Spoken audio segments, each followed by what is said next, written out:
Dengan ucapan Bismillahirrahmanirrahim. Assalamualaikum warahmatullahi wabarakatuh. Halo teman-teman, perkenalkan nama saya Muhammad Yunus dari kampus IAIN Palopo, Prodi PAUD. Pertama-tama mari kita mengucapkan puji syukur atas kehadirat Allah Subhanahu wa taala, salawat serta salam kepada baginda Rasulullah sallallahu alaihi wasallam, dan ucapan terima kasih tak lupa saya tujukan kepada Ibu Bungawati selaku pengampu mata kuliah Islam dan Sains. Video ini teman-teman berkaitan dengan tugas yang telah beliau berikan. Adapun materi atau judul tugas yang diberikan adalah rambu-rambu dalam perkembangan iptek, ilmu pengetahuan dan teknologi yang diatur dalam Al-Quran Karim. Di sini teman-teman, untuk mengefisienkan waktu, kita akan memasukin materi. Di sini saya mengumpulkan 7 poin atau 7 rambu-rambu yang diatur di dalam Al-Quran berkaitan dengan perkembangan ilmu pengetahuan dan teknologi. Dalam Al-Quran terdapat prinsip-prinsip atau rambu-rambu yang memberikan arahan kepada kita dalam perkembangan ilmu pengetahuan dan teknologi. Prinsip-prinsip ini tidak hanya memberikan motivasi untuk mencari ilmu, tetapi juga menekankan pentingnya etika dan tujuan yang baik dalam penggunaannya. Berikut poin-poinnya teman-teman. Yang pertama, kewajiban menuntut ilmu.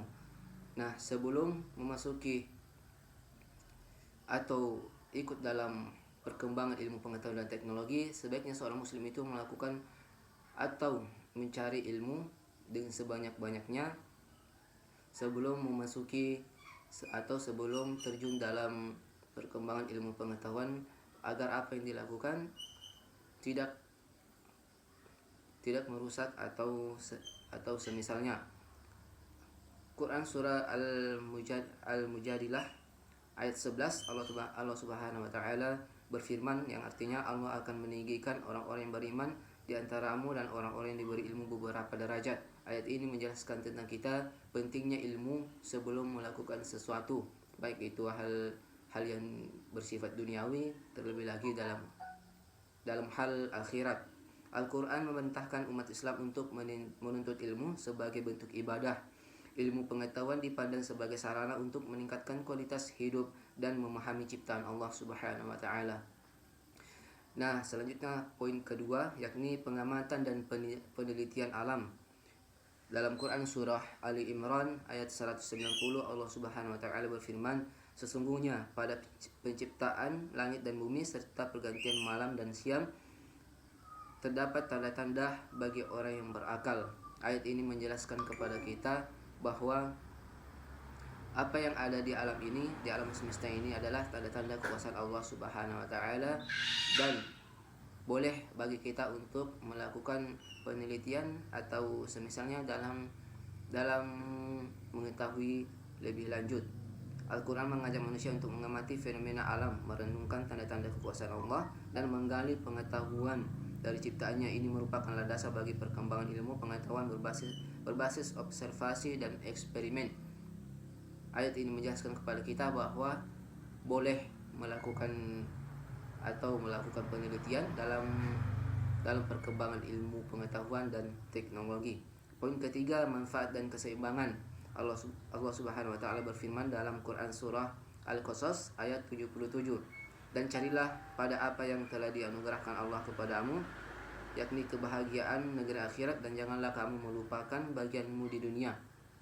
Ayat ini menjelaskan kepada kita selain mengejar akhirat, kita diperbolehkan untuk mengambil bagian-bagian yang ada di dunia ini, termasuk dalam hal ini adalah mempelajari ilmu pengetahuan dan teknologi.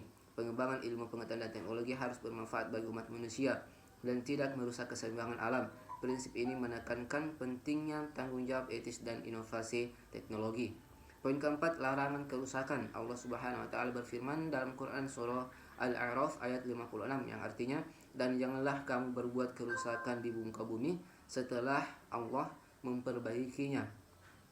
Dalam perkembangan ilmu pengetahuan dan teknologi, kita dilarang untuk melakukan kerusakan atau merugikan orang lain, dan hal ini bertentangan dengan Al-Quran yang telah memberikan aturan-aturan dalam hal ini perkembangan pengetahuan, ilmu dan teknologi. Pengembangan ilmu pengetahuan dan teknologi harus bermanfaat bagi umat manusia dan tidak merusak keseimbangan alam. Prinsip ini menekankan pentingnya tanggung jawab etis dan inovasi teknologi. Ilmu pengetahuan dan teknologi harus digunakan untuk kebaikan, bukan untuk menyebabkan kerusakan seperti eksploitasi berlebihan atau pembuatan senjata pemusnah massal. Itu tadi teman-teman poin keempat. Selanjutnya poin kelima, kemanfaatan untuk kesejahteraan umat. Allah Subhanahu wa taala berfirman dalam Quran surah Al-Anbiya ayat 107 yang artinya, dan kami tidak mengutusmu wahai Muhammad melainkan untuk menjadi rahmat bagi seluruh alam. Teknologi dan ilmu pengetahuan hendaknya diarahkan untuk menciptakan rahmat bagi seluruh alam, mencakup manusia, hewan dan lingkungan. Sebagaimana teman-teman yang telah dicontohkan oleh Rasulullah SAW, Nabi kita yang mulia, bahwa beliau adalah rahmat bagi seluruh alam, dan apa yang kita lakukan juga harus sebagaimana teladan beliau, yakni bermanfaat bagi umat manusia, hewan maupun tumbuhan. Poin keenam, keseimbangan antara akal dan wahyu. Allah Subhanahu wa taala berfirman Quran surah Al-Alaq ayat 5. Artinya, dan dia mengajarkan kepada manusia apa yang tidak diketahuinya. Nah, Al-Quran teman-teman selalu berjalan lurus dengan akal manusia, dan Al-Quran dan apa yang ada di Al-Quran tidak pernah bertentangan dengan akal.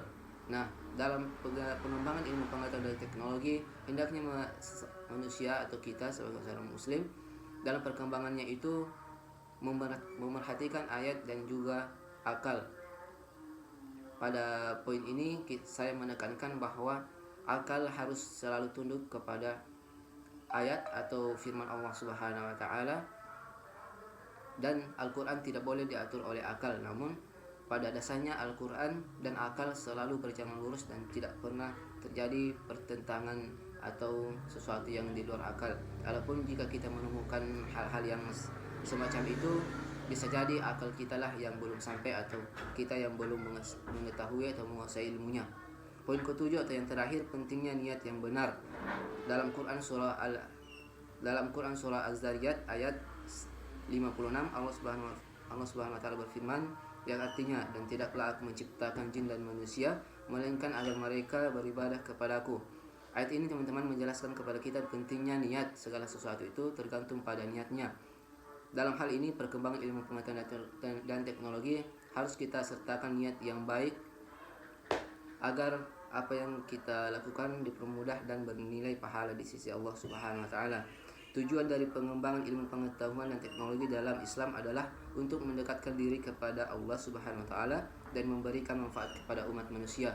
Kesimpulan, rambu-rambu dalam Al-Quran ini memberikan kerangka moral, etika, dan spiritual dalam pengembangan ilmu pengetahuan dan teknologi. Hal ini mengarahkan manusia untuk menggunakan pengetahuan secara bertanggung jawab, bermanfaat, dan selaras dengan kehendak Allah Subhanahu wa taala, sehingga menciptakan keseimbangan antara kebutuhan duniawi dan ukhrawi atau akhirat. Nah, pada dasarnya teman-teman, Al-Quran tidak melarang atau Allah Subhanahu wa taala tidak melarang kita dalam pengembangan ilmu pengetahuan dan teknologi, namun ada beberapa hal-hal yang harus diperhatikan sebagaimana yang kita sebutkan pada pembahasan kali ini. Ada 7 poin yang harus kita perhatikan dalam melakukan penelitian atau pengembangan ilmu pengetahuan dan teknologi agar kita tidak melakukan kerusakan atau hal-hal yang tidak kita inginkan. Itulah materi yang sempat saya bawakan. Lebih dan kurangnya mohon dimaafkan. Saya ucapkan wabillahi taufiq wal hidayah. Assalamualaikum warahmatullahi wabarakatuh.